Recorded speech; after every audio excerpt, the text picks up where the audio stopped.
Everyone. Welcome, Leslie. Good morning. How you doing, Nancy? I'm doing okay. So I love this topic because we talked a little bit before we went live about how bad habits you need to quit in your business in order to achieve success. And I've made a lot of bad decisions over the years. I've had a lot of bad habits over the years. And I think sometimes people don't realize that when they see my public persona, and I'm going to be very raw here, like my public persona is probably makes it look like I work constantly at this point, but I no longer do. And I have a team that does a lot for me. But there was a time where I really thought being a workaholic was a badge of honor. I think as a society, we always admire people who look like they're doing above and beyond what a human can do by themselves. Do you agree? Absolutely. And they look like they're doing it effortlessly and gracefully. And you're like, how the hell? Like, why do I feel like I'm busting apart at the seams and laundry's not done and I'm behind on a deadline and they're just Yeah, perfectly more successful and achieving a lot more than I am? right. So we're here to tell you that the public perception is not necessarily what's happening behind the scenes. And we're going to be very raw here. I have done all these bad habits we're going to talk about today in my career, and I have finally broken most of them, but I still fall back into some of these mistakes, which is why self growth Mhm. and always learning and getting surrounded by people who can support you and help you stay accountable to decisions you make is so important. But let's talk about the first tip here on um, bad habits that a lot of people have, particularly entrepreneurs, right? Taking on the wrong clients. You can riff on that quite a bit. I've And I'll never, add to no, it. no.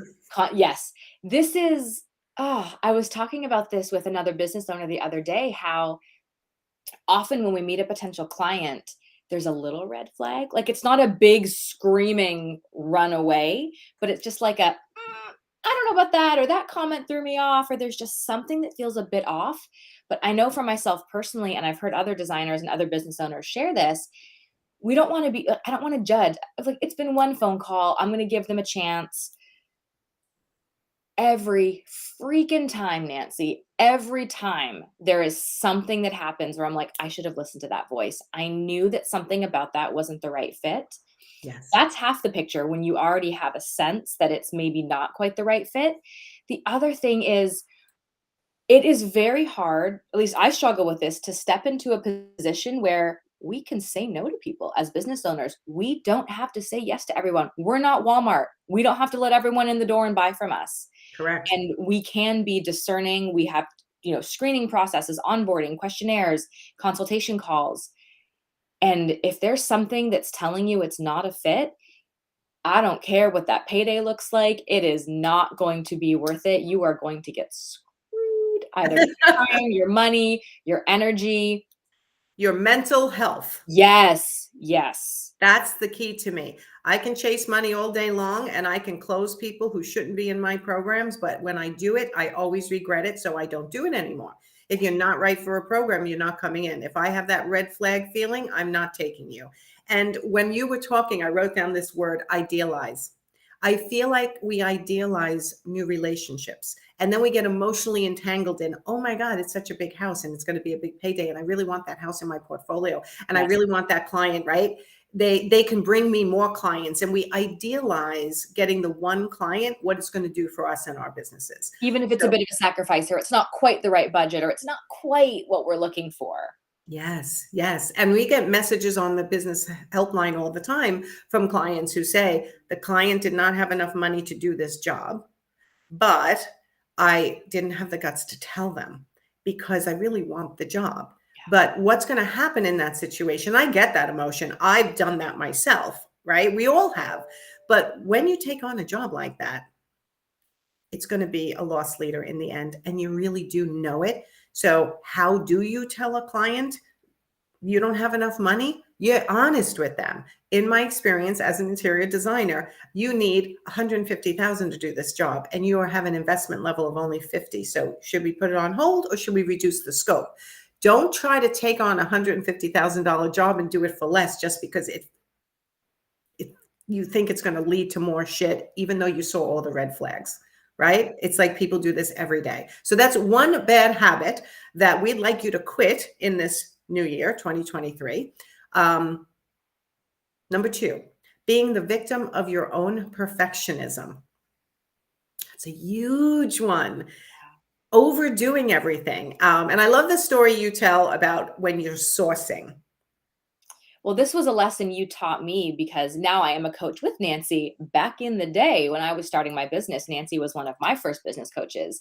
And the lesson you taught me, and this, I mean, it applies to sourcing, but it is applied for so much in my business and life as well. You know, as designers, we often feel like if we're designing a room, it's our job to search to the ends of the earth to find the perfect lamp. And we have to look at every vendor and and because we have to find the perfect lamp for that room. Perfect. Perfect does not exist. And what you told me, Nancy, was fabulous, not perfect. Yes. And our job is to design a fabulous room. Design is subjective. There's never a perfect room. There can be thousands of fabulous rooms. And it's your job to stick with your vision, your point of view, your goals, make a fabulous choice and move on. And if you get stuck on this idea of needing a design to be perfect, you will, who was it? Is it Seth Godin? I can't remember, talks about shipping, where like you've got to just, everyone gets stuck because they don't ship out the thing. You have to hit a point where you're like, it's done, it's ready to ship. This is fabulous. Let's go. Right. It's like sitting on your resume over and over again, trying to get it to be perfect, but it never gets perfect. So you never send it out to get that job. Right. So it's better to be seen than to have it be perfect. And yes, you guys are tasked to be fabulous, create fabulous designs. Perfection doesn't exist, but so many people worry about that. And I will even apply it to, well, the client said this and I said that back. And I think I could have said something differently. Yeah, there's probably 100 different things you could have said. And none of us are perfect when we off the cuff say things. It is something you have to practice. It's something I'm good at off the cuff, that I teach a lot of people how to respond and train that muscle on how to respond without being self-conscious, without feeling like you're disappointing someone, and without all the emotion that comes around everything you talk around money and your service. So we want to get you out of perfectionism, and that's something we work on all the time with everybody. And I will say, I think most designers fall into, maybe it's 50-50. There's a good lion's share of you guys that are perfectionists. I would argue it's probably even higher than 50-50. Yeah, I was going to say 80%, but I'm not quite sure. That's just my experience. So, okay. Number three, I should have labeled these number three, falling prey to imposter syndrome. So we had one of our Profit Insider groups yesterday, and oh no, wasn't yesterday. One of my one-on-ones yesterday said to me, I just feel like every other designers know more than me.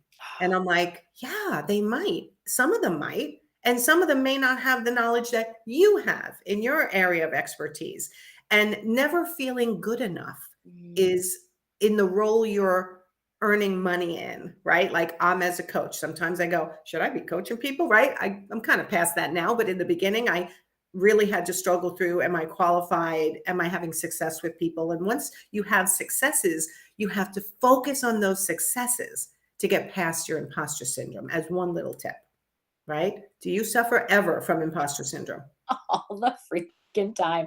You mentioned the coaching thing. I mean, for me, even as a coach with you, there are times when I'm in the group where I am very humbled by what I am learning from you and from others. And I'm like, who the hell am I to be here coaching these? Like, I'm still trying to figure this stuff out myself. Yeah, you're still in the trenches. What makes you a really effective coach also. So it's not, don't feel imposter syndrome over that.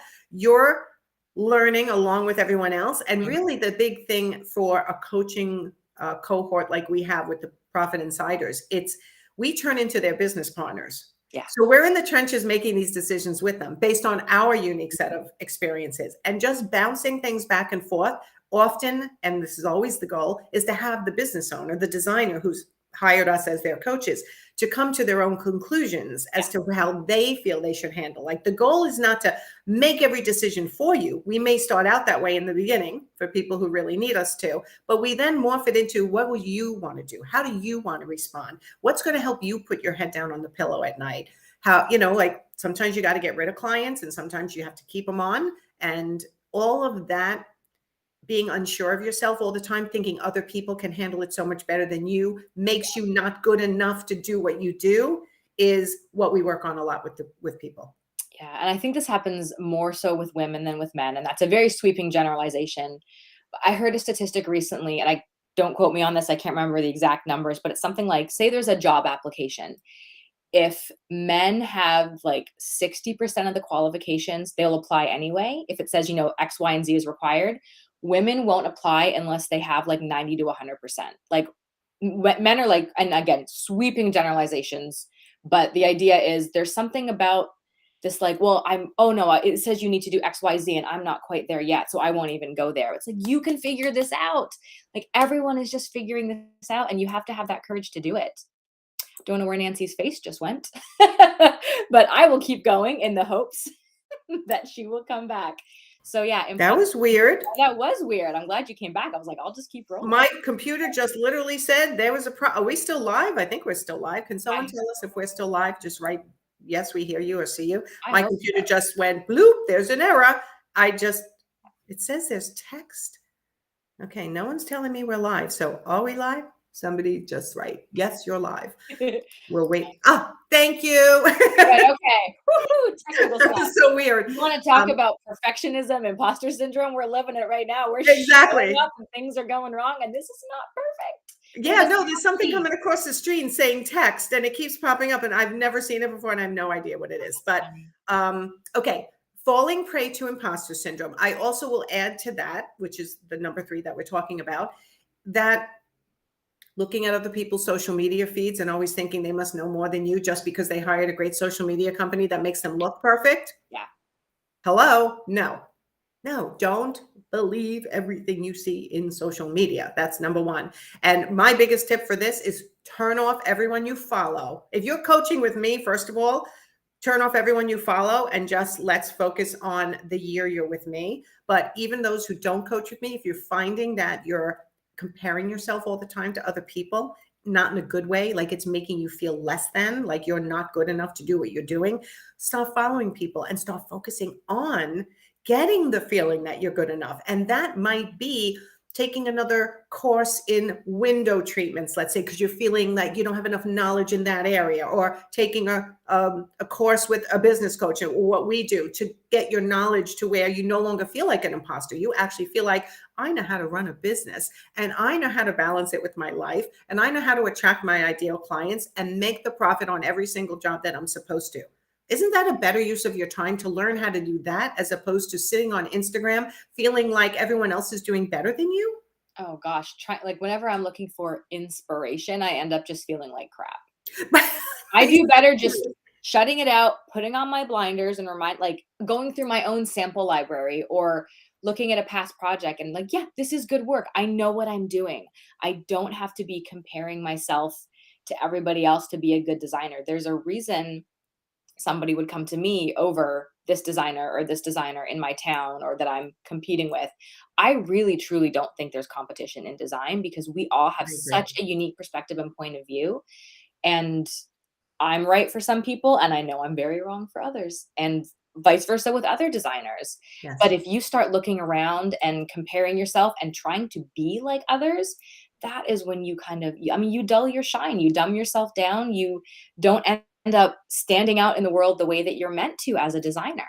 And that could be very different from the other quote unquote successful designers that you see. Your path may be completely different, and that's okay. So, I always say that, what 3 marketing methods do you want to use, right? We start with 3, it can turn into more, but everybody's different. Everybody's comfort level is different. And you can be successful choosing 3 completely different things than someone else, but you have to actually do them. So you don't want to sit in comparison, which falls right into number 4, because comparison causes the next one, using negative self-talk.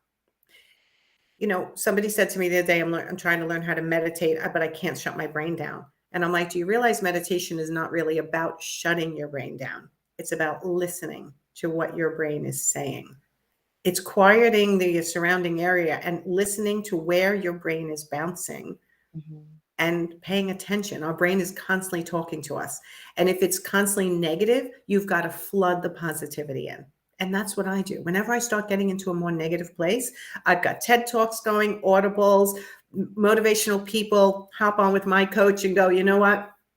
I'm having a rough day.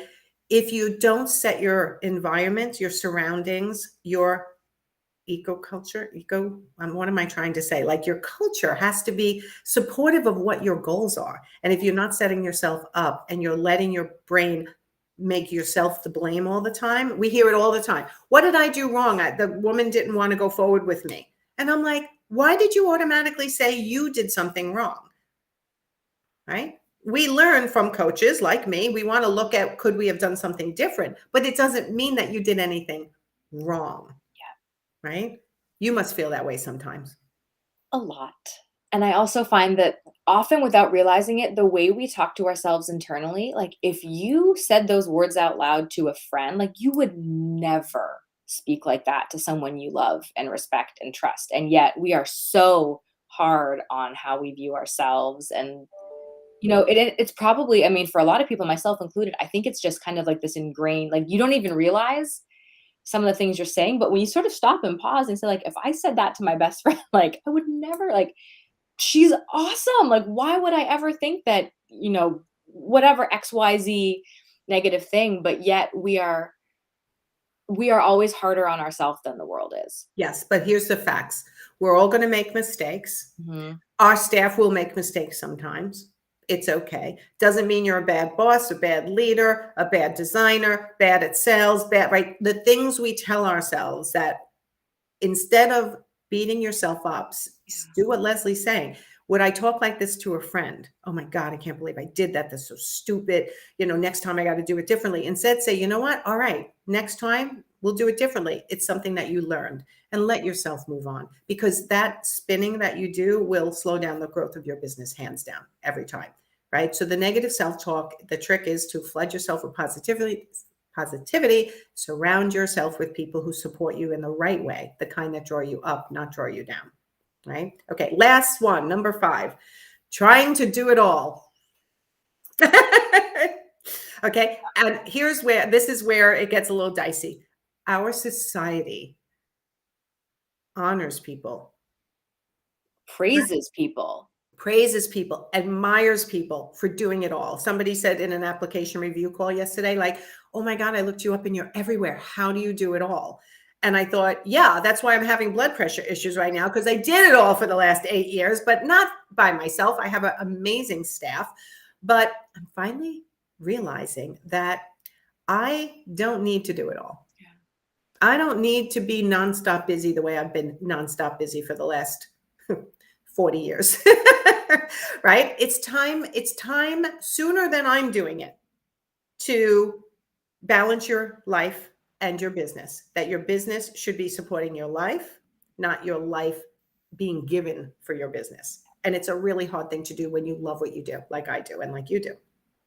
Right? But that's part of what we teach people. Make it okay to have a bad day, and if it's a bad day. I think my Instagram post yesterday was, one bad day is one bad day. Yeah. It doesn't have to roll into a bad week, month, year. It's one bad day, and everybody has them, and it's normal. So if you're trying to do it all and you're a control freak, that's part of what we try to help people peel away from the habits that have caused you to get into the situation you're in now. Sometimes you can't see yourself, right? But other people can. Yeah, and it's often, I don't wanna say it's too late, but people get to a point where they are totally desperate for help, and by that time, yes, getting help, hiring contractors, employees, whatever that looks like, there's an onboarding process. It's a slow process. It's going to take you longer at the beginning, and for that reason alone, we see a lot of designers come back and say, "Well, I can do it faster myself. Like, I don't have time to hire someone right now. I don't have time to do this." But of course, like with all things, if you can pull yourself back, be the business owner, be working on the business, getting that 10,000-foot view, getting the help you need, whether it's, a social media person, a bookkeeper, a design assistant, and someone who does your ordering and admin. Maybe it's help around the house. Maybe it's someone to help chauffeur your kids around or clean or that sort of thing. Yes.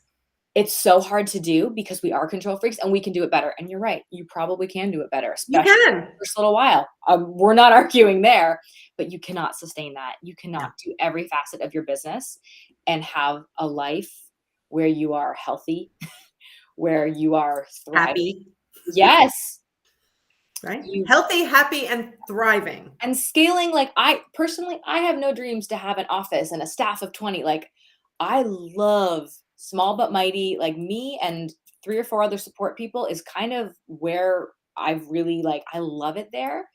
But even then, it's not just me. It's someone that helps my social media. I have a bookkeeper. I have someone that does the admin stuff. Everyone is part-time. Everyone are independent contractors. It works so well, and I found the help that I need so that I can continue to focus on what I do best Yes. and what I like to do best. Yes. Yes. And that's the goal. And yeah, sometimes people are going to be better at things that you hire. And that's one of the things you hear coaches say is hire someone, stay in your zone of genius and hire someone else. But there's a path to getting there. In the Mhm. beginning, you can't necessarily hire right away, right? First, we have to teach you how to price yourself right, how to have the guts to deliver your pricing, not back down, take the right clients, attract the right clients, and understand how you need to have a great process to support your new pricing so that the client understands the service you're getting is exemplary Yeah. for the price I'm delivering. I'm not just any old, side gig interior designer. I'm actually a serious interior designer who's growing my business. And it's here to be profitable and support my life. And there is no freaking shame in that. And that's where I feel like a lot of people get stuck. Well, I just like doing it. So shouldn't I just do it for a hobby? You can, and there's nothing wrong with that, but then don't have delusions of making a business out of it. Just enjoy it as a hobby and let yourself stay there if that's where you want to be. I have one-on-one clients who have big firms. I have profit insiders who have growing firms, and some of them want to say one woman or one man shows, and that's okay. And we work with all of them, right? Figure out how much you want to make, and then let's work backwards from there and get you there, right? That's the goal. So, all right, just to recap quickly before we say goodbye on our Thursday thoughts on 5 bad habits you need to quit for business success. Number 1, if you need to go back and listen, go back and listen. Taking on the wrong clients. There's a ton of that in the Interior Design Business Forum, my Facebook group. We see that every day. People, I know I made a mistake. I took the wrong client. There was plenty of red flags, but now what do I do? Right? And then they're asking everyone's advice. Being a victim of your own perfectionism. We talked quite a bit about that. Go back and listen. Falling prey to imposter syndrome, looking at everyone else going, how do they do it? I must not be as good as them. They seem to know so much. They have the guts to go live and I don't. So I must not be good. No, it's just stop looking at everyone else. Focus on your own personal and business growth and skills, and you will come way further than sitting on Instagram and comparing, or TikTok or Facebook and comparing yourself to other people. Using negative self-talk, listen to the way you speak to yourself. Try to correct it. Try to be kinder to yourself. Act like you're your own best friend. It's hard to do, but it's valuable, right? And last was trying to do it all, being a control freak.